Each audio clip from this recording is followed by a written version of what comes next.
وہ ایمان پر فاطمہ یا الہی، وہ ایمان پر فاطمہ یا الہی، وہ ایمان پر فاطمہ یا الہی۔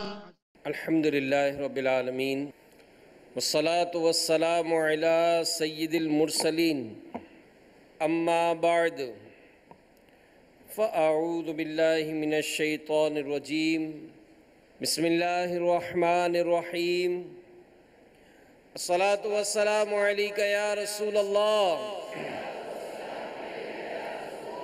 وعلی آلک وصحابک یا حبیب اللہ، الصلاة والسلام علیک یا نبی اللہ وعلی آلک وصحابک یا نور اللہ۔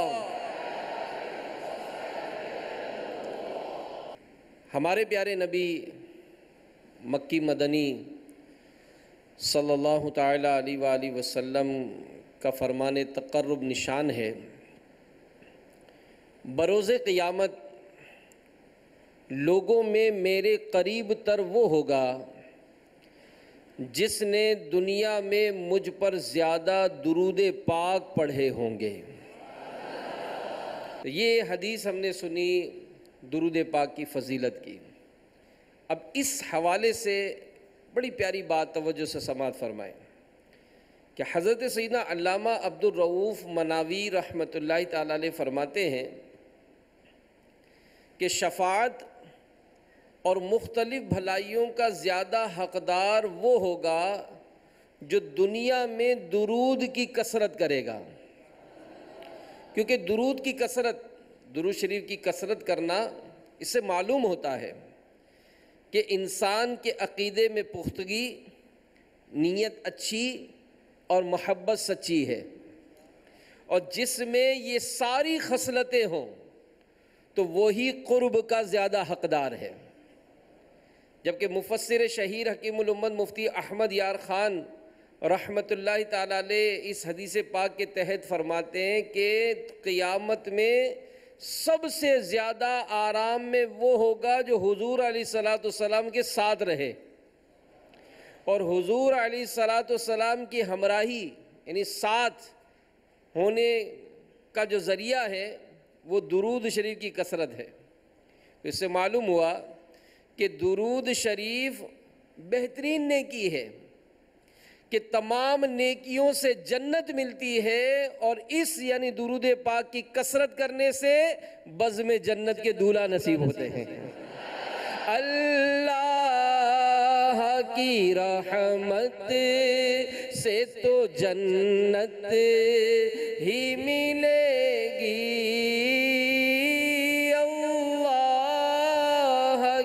رحمت سے تو جنت ہی ملے گی، اے کاش محلے میں جگہ ان کے ملی ہو، اے کاش محلے میں جگہ ان۔ تو چونکہ تربیتی اجتماع بھی ہے، یہاں سیکھنے کے لیے آئے، تحفے لینے کے لیے آئے، مرشد کے پاس آئے نا، تحفے لینے کے لیے آئے نا، تو اگر تحفہ قبول فرمائے کہ 12ویں والے آقا صلی اللہ علیہ وآلہ وسلم کی ولادت کا مہینہ آ رہا ہے، تو چلے درود شریف پڑھنے میں سستی ہوتی تھی، آج سے شروع کر دیتے، کم از کم 1200 والے آقا کی محبت میں کم از کم 1200 مرتبہ درود پاک پڑھا کریں گے انشاءاللہ۔ اور ان 3 دنوں میں اگر آپ چاہیں گے نا، دیکھیں بیان کے دوران یہ پڑھنا منع ہے کہ توجہ سے بیان سنیں، تو ایسا بہت سا ٹائم ملتا ہے، سنتیں پڑھیں گے تو فرض تک وقفہ ملتا ہے۔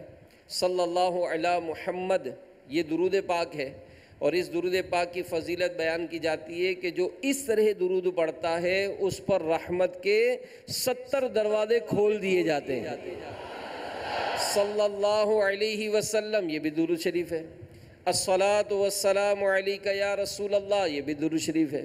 تو مختلف درود پاک ہیں، تو جو آپ کو آسان اور درست پڑھنا آتا ہے اس کا وظیفہ بنا لیں، انشاءاللہ بے شمار برکتیں ملیں گی کہ غموں نے جو تم کو گھیرا ہے تو درود پڑھو، غموں نے جو تم کو گھیرا ہے تو درود پڑھو، جو حاضری کی تمنا ہے تو درود پڑھو۔ اللہ ہم سب کو نصیب فرمائے۔ صلو علی الحبیب صلی اللہ تعالی علی محمد۔ دعوت اسلامی کے اشاعتی ادارے مکتبۃ المدینہ کی 862 صفحات پر مشتمل ایک کتاب ہے سیرت مصطفیٰ صلی اللہ علیہ وسلم، اور یہ پڑھنی چاہیے، بڑی پیاری کتاب ہے۔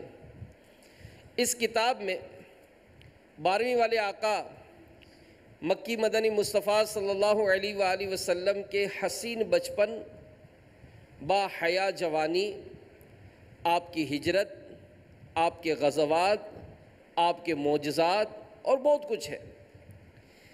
اس کے صفحہ نمبر 325 پر ایک بڑا پیارا واقعہ نقل ہے کہ حضرت سیدنا جابر رضی اللہ تعالیٰ عنہ فرماتے ہیں کہ غزوہ خندق کے موقع پر فاقے تھے، اور فاقوں کے سبب پیارے نبی صلی اللہ علیہ وآلہ وسلم کے شکم اقدس پر میں نے پتھر بندھا ہوا دیکھا، میرا دل بھر آیا، اور میں سرکار علیہ الصلاۃ والسلام سے اجازت لے کر اپنے گھر آیا اور اپنی اہلیہ سے کہا کہ میں نے پیارے نبی صلی اللہ علیہ وآلہ وسلم کو اس قدر شدید بھوک کی حالت میں دیکھا ہے کہ مجھ سے صبر نہیں ہوا، کیا گھر میں کچھ کھانا ہے؟ انہوں نے کہا کہ گھر میں 1 صاع یعنی تقریباً 4 کلو جو کے سوا کچھ بھی نہیں ہے۔ میں نے کہا تم جلدی سے اس جو پیس کر گوندھ لو۔ پھر میں نے اپنے گھر کا پلا ہوا ایک بکری کا بچہ ذبح کیا، اس کی بوٹیاں بنائیں، اور زوجہ سے کہا کہ جلد از جلد گوشت اور روٹیاں تیار کر لو، میں سرکار علیہ الصلاۃ والسلام کو بلا کر لاتا ہوں۔ تو چلتے وقت زوجہ نے کہا کہ دیکھنا، پیارے نبی صلی اللہ علیہ وآلہ وسلم کے علاوہ صرف چند اصحاب لے کر آنا، گھر میں کھانا بہت کم ہے، کہیں مجھے رسوا مت کر دینا۔ حضرت سیدنا جابر رضی اللہ تعالیٰ عنہ نے خندق پر آ کر آہستگی سے عرض کی، آقا 1 صاع آٹے کی روٹیاں اور 1 بکری کے بچے کا گوشت میں نے گھر میں تیار کروایا ہے، آپ صرف چند اشخاص کے ساتھ چل کر تناول فرما لیں۔ تو یہ سن کر حضور علیہ الصلاۃ والسلام نے فرمایا کہ اے خندق والو، جابر نے دعوت طعام دی ہے، لہذا سب لوگ ان کے گھر پر چل کے کھانا کھا لیں۔ پھر مجھ سے فرمایا کہ جب تک میں نہ آ جاؤں روٹیاں مت پکوانا۔ چنانچہ جب ہمارے پیارے نبی صلی اللہ علیہ وآلہ وسلم تشریف لائے تو گندھے ہوئے آٹے میں اپنا لعاب دہن ڈال کر برکت کی دعا فرمائی، اور گوشت کی ہانڈی میں بھی اپنا لعاب دہن ڈال دیا، پھر روٹی پکانے کا حکم دیا اور فرمایا کہ ہانڈی چولہے سے نہ اتاری جائے۔ جب روٹیاں پک گئیں تو حضرت سیدنا جابر رضی اللہ تعالیٰ عنہ نے ہانڈی سے گوشت نکال کر دینا شروع کیا۔ 1000 صحابہ کرام علیہم رضوان نے آسودہ ہو کر کھانا کھا لیا، مگر گوندھا ہوا آٹا جتنا پہلا تھا اتنا ہی رہ گیا، اور ہانڈی چولہے پہ بدستور جوش مارتی رہی۔ ایک دل ہمارا کیا ہے آزار اس کا کتنا، ایک دل ہمارا کیا ہے آزار اس کا کتنا، تم نے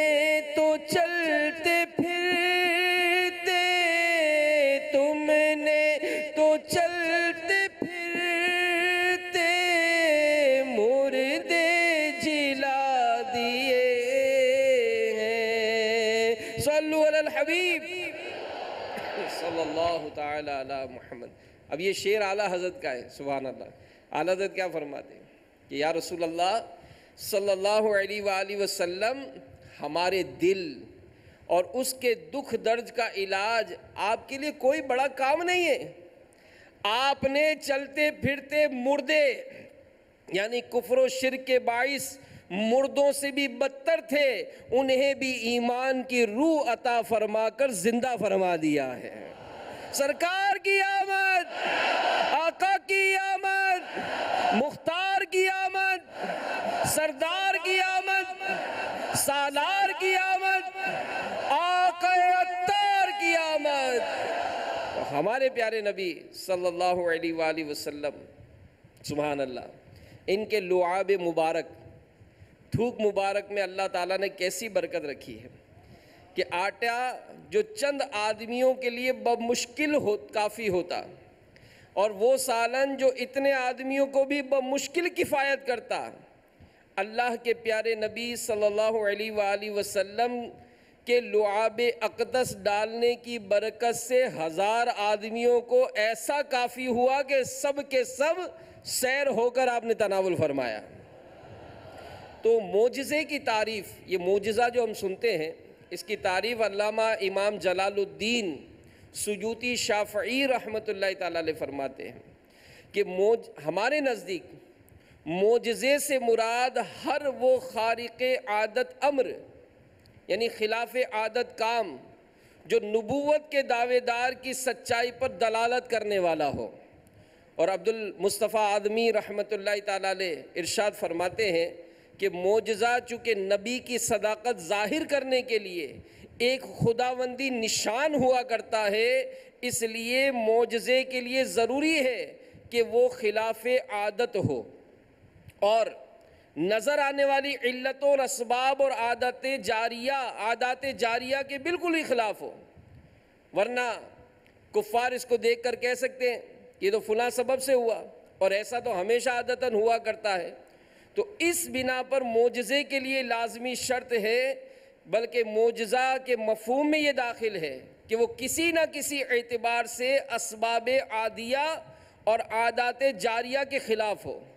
تو میرے میٹھے میٹھے و پیارے پیارے اسلامی بھائیوں اور مدنی چینل کے ناظرین، نبی پاک علیہ السلام کی سیرت میں ایسے بے شمار واقعات ہیں کہ ہمارے پیارے نبی صلی اللہ علیہ وآلہ وسلم کی ذات بابرکت سے بے شمار معجزات کا ظہور ہوا. تو سرکار علیہ السلام یہ اللہ کے پیارے حبیب ہیں، اور اللہ نے اپنے پیارے حبیب لبیب کو وہ مقام و مرتبہ عطا فرمایا اور ایسے اوصاف جمیلہ سے نوازا ہے جن کا کما حقہ بیان ہم جیسوں کے لیے ممکن نہیں ہے. قرآن مجید میں ہے، پارہ 5 سورہ نساء آیت نمبر 80 میں، من یطع الرسول فقد اطاع اللہ. ترجمہ کنز الایمان، جس نے رسول کا حکم مانا بے شک اس نے اللہ کا حکم مانا. اور پارہ 17 سورہ انبیاء آیت نمبر 107 میں ارشاد فرمایا، وما ارسلناک الا رحمتا للعالمین، اور ہم نے تمہیں نہ بھیجا مگر رحمت سارے جہان کے لیے. پارہ 26 سورہ فتح آیت نمبر 8 میں ارشاد فرمایا، انا ارسلناک شاہدا ومبشرا ونذیرا، بے شک ہم نے تمہیں بھیجا حاضر و ناظر اور خوشی اور ڈر سناتا. اور ایک اور مقام پر سورہ ضحیٰ آیت نمبر 5 پارہ نمبر 30، وَلَسَوْفَ يُعْطِيكَ رَبُّكَ فَتَرْضَى، کہ اور بے شک قریب ہے کہ تمہارا رب تمہیں اتنا دے گا کہ تم راضی ہو جاؤ گے. تو میرے میٹھے میٹھے پیارے پیارے اسلامی بھائیوں، ہمارے پیارے نبی صلی اللہ علیہ وآلہ وسلم کی عظمت و شان کس قدر بلند ہے. سیدنا ابن عباس رضی اللہ تعالیٰ عنہ سے مروی ہے کہ اللہ عز و جل فرماتا ہے کہ مجھے اپنی عزت و جلال کی قسم، اے محبوب اگر تم نہ ہوتے تو میں جنت پیدا نہ کرتا، اگر تم نہ ہوتے تو میں دنیا پیدا نہ کرتا. سب سے اولا و اعلیٰ نبی سب سے بالا او اعلیٰ ہمارا نبی سب سے اعلیٰ او اعلیٰ ہمارا نبی سب سے بالا او اعلیٰ ہمارا نبی اپنے مولا کا پیارا ہمارا نبی اپنے مولا کا پیارا ہمارا نبی دونوں عالم کا دولہا ہمارا نبی دونوں عالم کا دولہا۔ تو ایسے بلند و بالا مرتبہ عظمت پر فائز ہونے والے کون؟ ہمارے آقا، ہمارے نبی۔ ہم غریبوں کے دل کو چین، رحمت کونین صلی اللہ علیہ وآلہ وسلم کی زیارت، قربت اور صحبت بابرکت ایسی عظیم ترین سعادت، نعمت اور عبادت ہے جس کے لیے صحابہ کرام علیہم رضوان بہت مشتاق رہتے تھے۔ رخ مصطفیٰ کی زیارت ہو، سرکار کا دیدار ہو، کرنا ہو، تو اس رخ مصطفیٰ کی زیارت کے طفیل صحابہ کرام علیہم رضوان کو کیسی عظمت نصیب ہوئی کہ رب تعالیٰ نے انہیں اپنی رضا کا مجدہ ان الفاظ میں سنایا، رضی اللہ عنہم ورضوا عنہ۔ ترجمہ کنز ایمان کہ اللہ ان سے راضی اور وہ اللہ سے راضی۔ تو میرے میٹھے میٹھے و پیارے پیارے اسلامی بھائیوں، ہمارے پیارے نبی صلی اللہ علیہ وآلہ وسلم کے پیارے پیارے صحابہ، سبحان اللہ، انہیں بہترین لوگ اور ہدایت کے ستارے قرار دیا گیا۔ چنانچہ ارشاد ہوا، خبردار میرے صحابہ تم سب میں بہترین ہیں، ان کی عزت کرو۔ اور فرمایا میرے صحابہ ستاروں کی طرح ہیں، ان میں سے جس کے پیچھے چلو گے راہ پاؤ گے۔ تو میرے میٹھے میٹھے و پیارے پیارے اسلامی بھائیوں، صحابہ کرام علیہم رضوان یہ آقا سے کیسی محبت کرتے تھے، سبحان اللہ۔ ذرا غور کیجئے، آج سنتوں پر عمل کرنا ہم پر دشوار ہوتا ہے۔ داڑھی رکھ لوں گا تو لوگ کیا کہیں گے، امامہ پہن لوں گا تو لوگ کیا کہیں گے، یا جو مدنی ماحول میں آتے جاتے بھی ہیں تو کہیں دعوت میں چلے گئے تو اس وقت سنتوں کا خیال نہیں رہتا، یا ویسے تو عام طور پر ملنے میں سلام دعا کرتے ہیں، گھر میں جاتے آتے السلام علیکم کہنا چاہیے، نہیں کہتے۔ اسی طرح بہت ساری باتیں جو لوگوں سے شرما کر ہم چھوڑ دیتے ہیں، سبحان اللہ۔ صحابہ کرام رضوان کا عشق کیسا تھا۔ حضرت سیدنا ثوبان رضی اللہ تعالیٰ عنہ صحابی رسول ہیں، سرکار علیہ السلام سے کمال درجے کی محبت رکھتے تھے۔ ایک روز بڑے غمگین اور رنجیدہ آقا کی بارگاہ میں حاضر ہوئے، چہرے کا رنگ بدلا ہوا تھا۔ رسول کریم صلی اللہ علیہ وآلہ وسلم نے دریافت فرمایا کہ آج تمہارا رنگ کیوں بدلا ہوا ہے؟ عرض کی نہ مجھے کوئی بیماری ہے نہ درد ہے، سوائے اس کے کہ جب آپ صلی اللہ علیہ وآلہ وسلم سامنے نہیں ہوتے تو انتہا درجے کی وحشت و پریشانی ہوتی ہے، یہاں تک کہ میں آپ کی خدمت میں حاضر ہو جاؤں۔ پھر جب آخرت کو یاد کرتا ہوں تو یہ اندیشہ ہوتا ہے کہ وہاں میں کس طرح دیدار پا سکوں گا۔ آپ تو انبیاء کرام کے ساتھ اعلیٰ مقام میں ہوں گے، اور اللہ عز و جل نے اپنے کرم سے مجھے جنت دے بھی دی، تو آپ کے مقام عالی تک رسائی کا اس پر آیت کریمہ نازل ہوئی، سبحان اللہ۔ وَمَن يُطِعِ اللَّهَ وَالرَّسُولَ فَأُولَئِكَ مَعَ الَّذِينَ أَنْعَمَ اللَّهُ عَلَيْهِمْ مِنَ النَّبِيِّينَ وَالصِّدِّيقِينَ وَالشُّهَدَاءِ وَالصَّالِحِينَ وَحَسُنَ أُولَئِكَ رَفِيقًا۔ ترجمہ کنز ایمان، اور جو اللہ اور اس کے رسول کا حکم مانے تو اسے ان کا ساتھ ملے گا جن پر اللہ نے فضل کیا، یعنی انبیاء اور صدیق اور شہید اور نیک لوگ یہ کیا ہی اچھے ساتھی ہیں۔ تو انہیں تسکین دی گئی کہ منزلوں میں فرق کے باوجود فرما برداروں کو باریابی اور معیت کی نعمت سے سرفراز کیا جائے گا۔ تو آج جو دنیا میں میرے پیارے نبی صلی اللہ علیہ وآلہ وسلم کی سنتوں پر عمل کرتے ہیں، احکامات پر عمل کرتے ہیں، نماز کی پابندی کرتے ہیں، روزوں کی پابندی کرتے ہیں، قرآن پڑھتے ہیں، دوسروں کو پڑھاتے ہیں، نیک کام کرتے ہیں، دوسروں کو ترغیب دلاتے ہیں، پیارے نبی صلی اللہ علیہ وآلہ وسلم کی سنتیں سیکھتے ہیں، دوسروں کو سکھاتے ہیں، انشاءاللہ جنت میں بھی آقا کا قرب نصیب ہوگا انشاءاللہ۔ صلو علی الحبیب صلی اللہ تعالی علی محمد۔ حضرت سیدنا ابو ہریرہ رضی اللہ تعالیٰ فرماتے ہیں کہ اس خدا کی قسم جس کے سوا کوئی معبود نہیں، میں بھوک کی وجہ سے اپنا پیٹ زمین پر رکھتا اور بھوک کے سبب پیٹ پر پتھر باندھا کرتا تھا۔ ایک دن میں اس راستے پر بیٹھ گیا جس سے لوگ باہر جاتے تھے۔ پیارے نبی صلی اللہ علیہ وآلہ وسلم میرے پاس سے گزرے تو مجھے دیکھ کر مسکرائے اور میرا چہرہ دیکھ کر میری حالت سمجھ گئے۔ فرمایا ابو ہریرہ، میں نے عرض کی لبیک۔ فرمایا میرے ساتھ آ جاؤ۔ تو میں پیچھے پیچھے چل دیا۔ جب مدینے کے تاجور محبوب داور صلی اللہ علیہ وآلہ وسلم اپنے گھر میں جلوہ گر ہوئے تو اجازت لے کر میں بھی اندر داخل ہو گیا۔ پیارے نبی صلی اللہ علیہ وآلہ وسلم نے ایک پیالے میں دودھ دیکھا تو فرمائے یہ دودھ کہاں سے آیا ہے؟ تو اہل خانہ نے عرض کی کہ فلاں صحابی یا صحابیہ نے آپ صلی اللہ علیہ وآلہ وسلم کے لیے ہدیتاً بھیجا ہے۔ فرمایا ابو ہریرہ، میں نے عرض کی لبیک۔ سرکار علیہ السلام نے فرمایا کہ جا کر اہل صفہ کو بلا لاؤ۔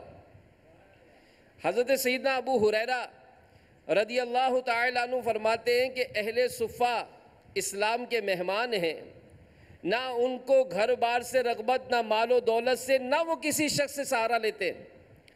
جب محبوب خدا صلی اللہ علیہ وآلہ وسلم کے پاس صدقے کا مال آتا تو آپ صلی اللہ علیہ وآلہ وسلم وہ مال ان اصحاب صفہ کی طرف بھیج دیتے اور خود ان میں سے کچھ نہ لیتے تھے۔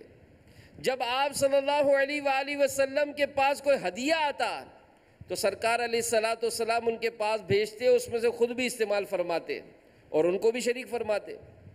اب یہاں غور کریں کہ ابو ہریرہ رضی اللہ تعالیٰ عنہ کہتے ہیں کہ مجھے بات گراں گزری اور دل میں خیال آیا کہ اتنے تھوڑے سے دودھ میں اہل صفہ کا کیا بنے گا؟ میں اس کا زیادہ مستحق تھا۔ اس دودھ سے چند گھونٹ پیتا، کچھ قوت حاصل ہو جاتی۔ جب اصحاب صفہ آ جائیں گے تو سرکار صلی اللہ علیہ وآلہ وسلم مجھ سے ہی فرمائیں گے کہ ابو ہریرہ سب کو دودھ پلاؤ۔ اب جب جو سب کو پلاتا ہے تو ادب یہ ہے کہ خود آخر میں پیے، یعنی پانی جب پلانا ہو نا کسی کو، جب عموماً کہ پانی پلاؤ تو علماء فرماتے کہ پہلے سب کو پلائے پھر خود پیے۔ اب ابو ہریرہ کہتے دودھ تھوڑا سا تھا کہ اہل صفہ کو بلا لاؤ، تو میں یہی سوچنے لگا کہ مجھے ہی کہا جائے گا کہ سب کو پلاؤ۔ اب جب سب کو پلاؤں گا تو میرے لیے تو بچے گا ہی نہیں۔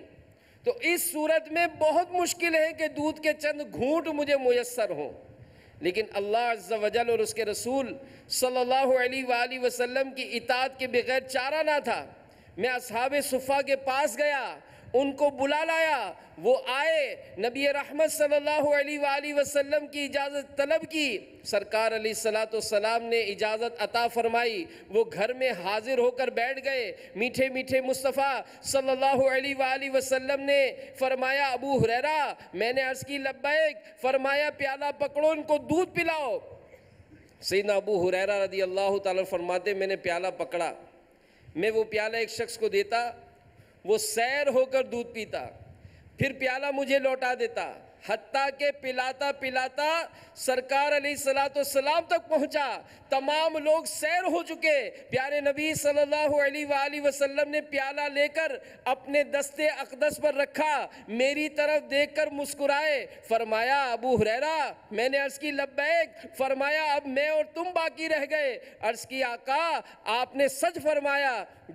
فرمایا بیٹھو اور پیو. میں بیٹھا اور دودھ پینے لگا. سرکار علیہ السلام نے فرمایا پیو. میں نے پیا. مسلسل فرماتے رہے پیو, حتیٰ کہ میں نے عرض کی نہیں, قسم اس ذات کی جس نے آپ کو حق کے ساتھ مبعوث فرمایا, اب مزید گنجائش نہیں ہے. فرمایا مجھے دکھاؤ. میں نے پیالہ پیش کر دیا. نبی پاک علیہ السلام نے اللہ کی حمد بیان کی, بسم اللہ پڑھی اور باقی دودھ نوش فرما لیا. تو الحمدللہ یہ میرے پیارے نبی صلی اللہ علیہ وآلہ وسلم کا عظیم معجزہ ہے کہ تمام یعنی 70 اہل صفہ مل کر بھی دودھ کا ایک پیالہ پورا نہ کر سکے. میرے آقا اعلیٰ حضرت عظیم المرتبت امام عشق و محبت مولانا شاہ امام احمد رضا خان فرماتے ہیں کہ کیوں جناب ابو ہریرہ, کیوں جناب ابو ہریرہ تھا وہ کیسا جام شیر جس سے 70 صاحبوں کا دودھ سے منہ پھر گیا. صلو علی الحبیب صلی اللہ تعالی علی محمد. تو یہ عظیم الشان معجزہ ہمارے پیارے نبی صلی اللہ علیہ وآلہ وسلم سے ظاہر ہوا. تو اس میں اپنے مسلمان بھائیوں کے ساتھ حسن سلوک اور خیر خواہی کرنے کا درس ملتا ہے. یہ جو بعض اوقات دعوتوں میں بھی جاتے ہیں نا, تو میں کھا لوں, ابھی ڈش آئے گی, جہاں دعوتوں میں منظر دیکھا جاتا ہے, بالکل اس طرح دعوت میں ہمارا بدقسمتی سے شرکت ہوتی ہے کہ جیسے میں سب کھا جاؤں اور کوئی نہ کھائے. کوئی اگر دعوت میں ڈش آ گئی تو سارے آلو سلکا لیں گے, ساری بوٹیاں کھینچ لیں گے کہ بس میں کھا جاؤں. پلیٹ میں جتنا بھرنا ہے بھر لیتے ہیں ساری, یعنی عجیب و غریب ہمارا حال ہوتا ہے. ایسا نہیں ہونا چاہیے. ایثار, مسلمان بھائیوں کی خیر خواہی. میں بھوکا نہیں رہ جاؤں گا. انشاءاللہ اس مسلمان بھائی کا دل خوش ہوگا, انشاءاللہ اس کی برکتیں ملیں گی. تو دعوت اسلامی میں یہ منظر نظر آتے ہیں. الحمدللہ جب یہاں اس طرح کے تربیتی اجتماع میں آتے ہیں تو چونکہ یہاں ماشاءاللہ لنگر رضویہ کا اہتمام ہوتا ہے, عاشقان رسول کی خیر خواہی کی جاتی ہے, ان کے ساتھ کھانے کا انتظام کیا جاتا ہے, تو یہ تربیت سکھائی جاتی ہے. کھانا کھانا کیسے ہے, دعائیں پڑھنی ہیں, برتن صاف کرنے ہیں, دسترخوان صاف رکھنا ہے, اس طرح کی تمام معاملات سیکھنے چاہیے. کہ آج کل بدقسمتی سے یہ ہرس, یہ لالچ بہت بڑھ گئی کہ اگر کسی کو کچھ دے دوں تو میرا مال کم ہو جائے گا.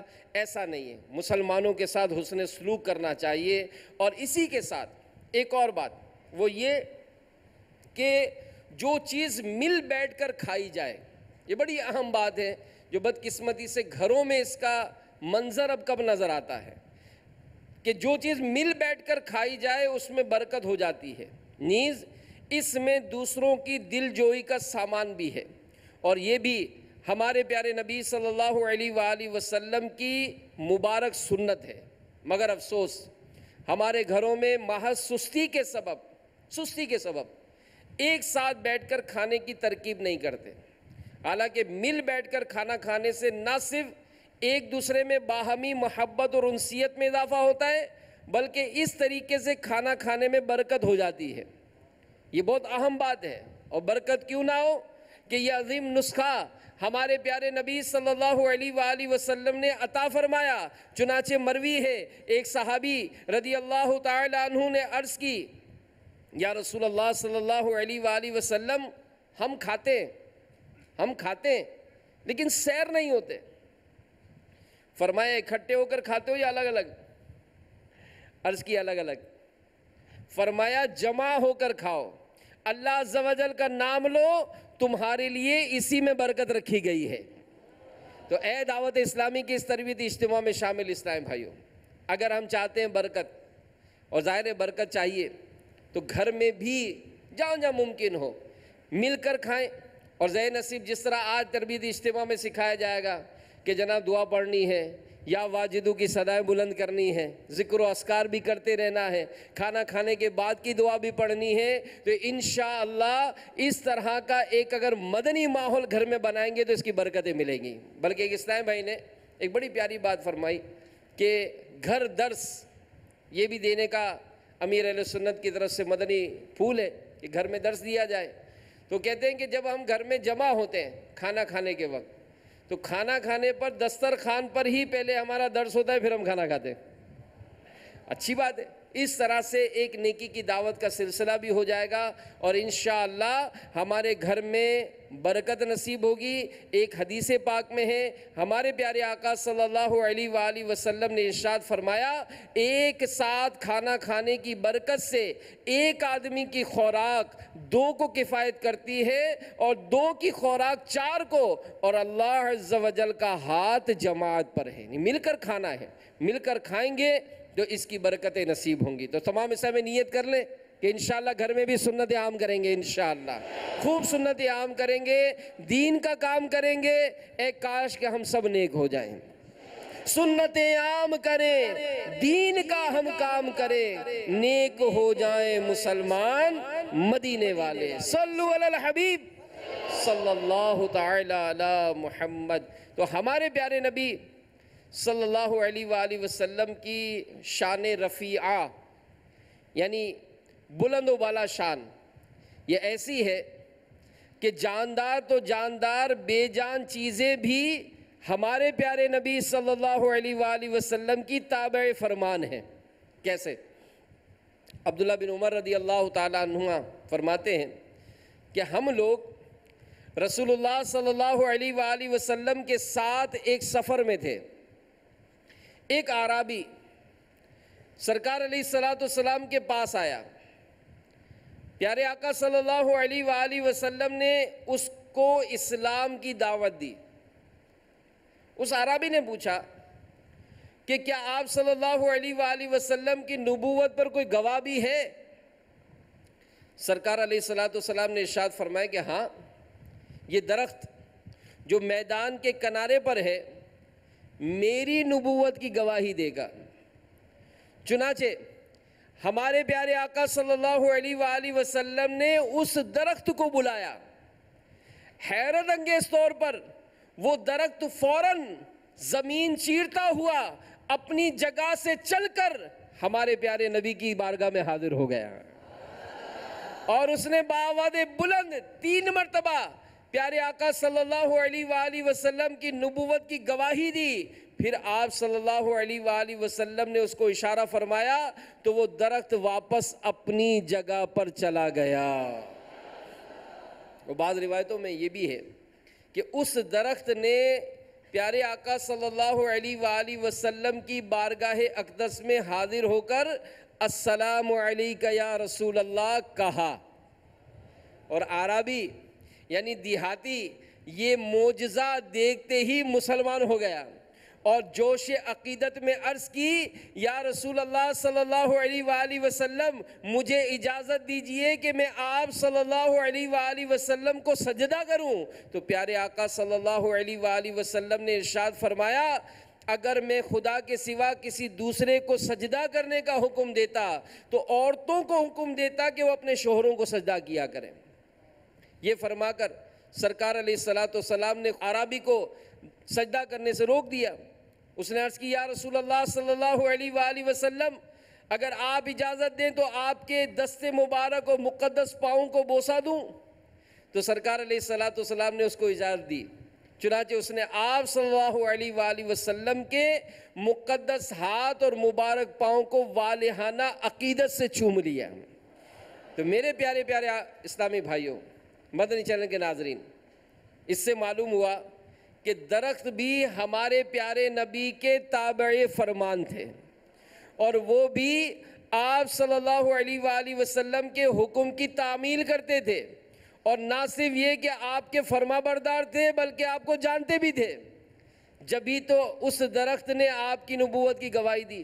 تو ہمارے پیارے نبی، آخری نبی، مکی مدنی صلی اللہ علیہ وآلہ وسلم ان کے حکم پر درخت بھی عمل کرے۔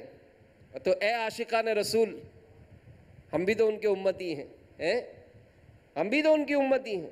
ہمارے پیارے نبی فرمائے کہ نماز میری آنکھوں کی ٹھنڈک ہے، تو ہم نماز میں سستی کریں؟ نہیں، نماز میں سستی نہیں ہونی چاہیے، جماعت میں سستی نہیں ہونی چاہیے. ہمارے پیارے نبی صلی اللہ علیہ وآلہ وسلم کا ارشاد کہ جس نے میری سنت سے محبت کی اس نے مجھ سے محبت کی، اور جس نے مجھ سے محبت کی وہ جنت میں میرے ساتھ ہوگا. تو آقا علیہ الصلوۃ والسلام یہ مبارک ارشاد ہم کو فرمائے، یہ مبارک بشارتیں ہمیں عطا فرمائیں. تو آج اس تربیتی اجتماع میں تمام ہی اسلام بھائی یہ نیت کر لیں، عاشقان رسول اپنے عزم کا اظہار کر لیں. مدنی چینل کے ناظرین بھی اگر آج تک نمازیں قضا ہوئی توبہ کر لیں اور عزم کر لیں کہ انشاءاللہ آج سے میری کوئی نماز قضا نہیں ہوگی انشاءاللہ. کہ دعوت اسلامی کا مدنی ماحول تو الحمدللہ مسجد بھرو تحریک ہے، یہ مسجدیں بھرنے کی تحریک عطا فرماتا ہے. تو انشاءاللہ ہم نہ صرف خود با جماعت نماز ادا کریں گے بلکہ دوسروں کو بھی نماز کے لیے اپنے ساتھ لے کر جائیں گے انشاءاللہ. پھر سرکار کی سنتیں سبحان اللہ شاہ ایسا جذبہ پاؤں کہ میں خوب سیکھ جاؤں تیری سنتیں سکھانا مدنی مدینے والے. تو جب عاشقان رسول کی صحبتیں ملی تو ذہن بنا لے کہ انشاءاللہ میں نہ صرف آقا علیہ الصلوۃ والسلام کی سنتیں سیکھوں گا بلکہ دوسروں کو بھی سکھاؤں گا انشاءاللہ. اس کے لیے بڑا آسان طریقہ ہے، فیضان سنت کا درس یہ اپنے ذمے لے لیں. آپ کی مسجد میں اگر درس نہیں ہوتا ذہن بنا لیں کہ انشاءاللہ ایک وقت میں درس دوں گا. آپ کی مارکیٹ ہے، دکان پر کچھ جمع ہوتے ہیں، بیٹھ کر ایک وقت ان کے درمیان درس دے دیں. آفس میں کہیں جمع ہے وہاں دے دیں. آپ اسکول پڑھتے ہیں، اسکول میں اسٹوڈنٹس کئی موقع ہوتے ہیں، جیبی سائز کا پاکٹ سائز کا رسالہ جیب میں رکھ لیں، پڑھ کے سنا دیں 2 صفحات. مارکیٹ میں پڑھ کے سنا دیں. دوستوں میں بیٹھتے ہیں ادھر ادھر کی گپ شپ کرتے ہیں، انشاءاللہ سنتیں سکھائیں گے. شاہ ایسا جذبہ پاؤں کہ میں خوب سیکھ جاؤں، شاہ ایسا جذبہ پاؤں کہ میں خوب سیکھ جاؤں تیری سنتیں سکھانا، تیری سنتیں سکھانا مدنی مدینے والے، مدنی مدینے والے. یہ بہت بڑی تعداد ہے، بہت بڑی تعداد مسلمانوں کی ہے جنہیں معذرت کے ساتھ درست طور پر نماز پڑھنا بھی نہیں آتی.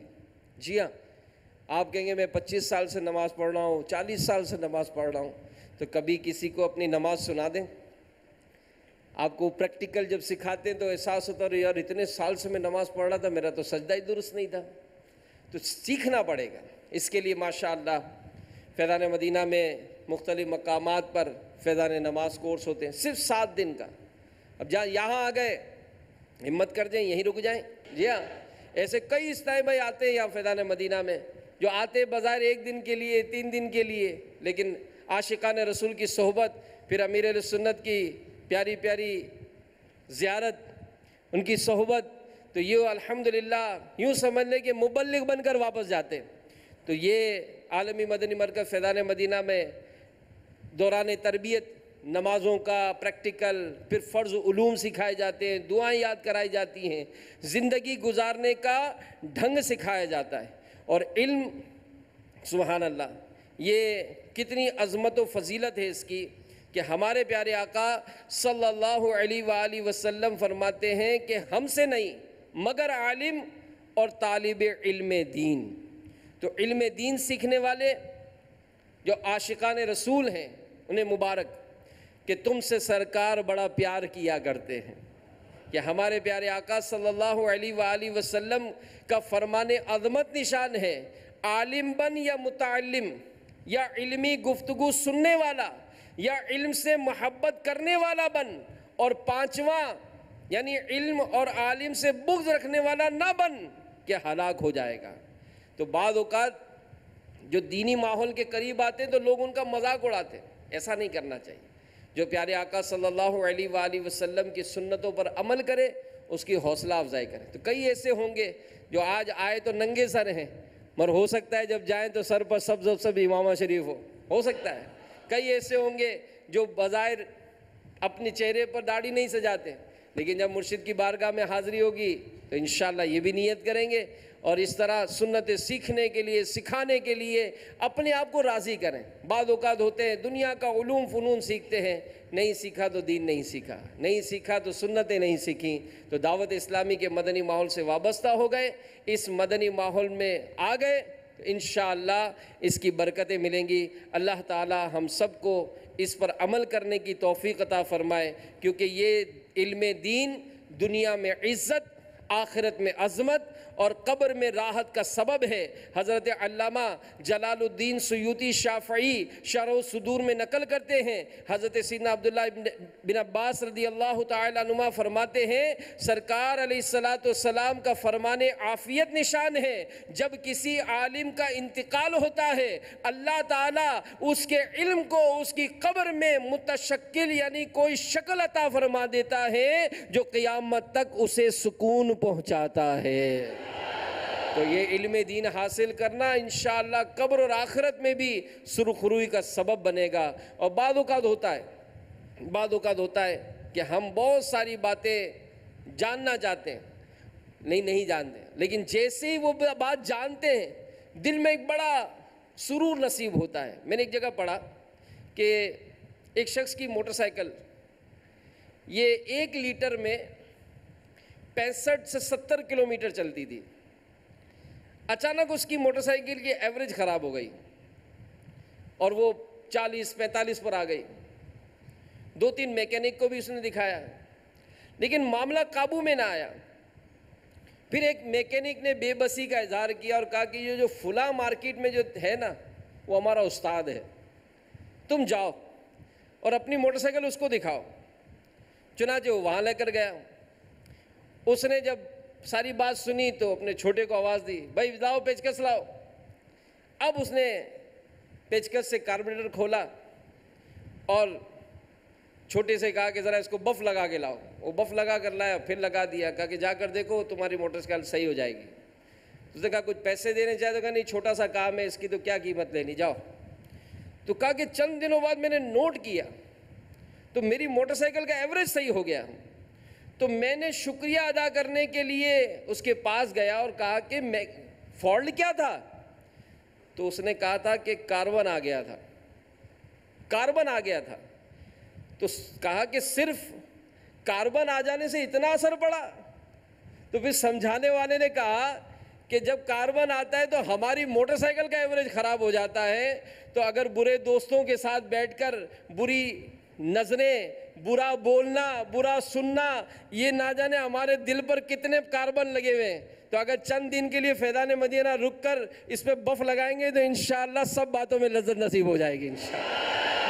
اللہ ہم سب کو عمل کی توفیق عطا فرمائے. آمین بجاہ النبی الامین صلی اللہ علیہ وآلہ وسلم. ایمان پر خاتمہ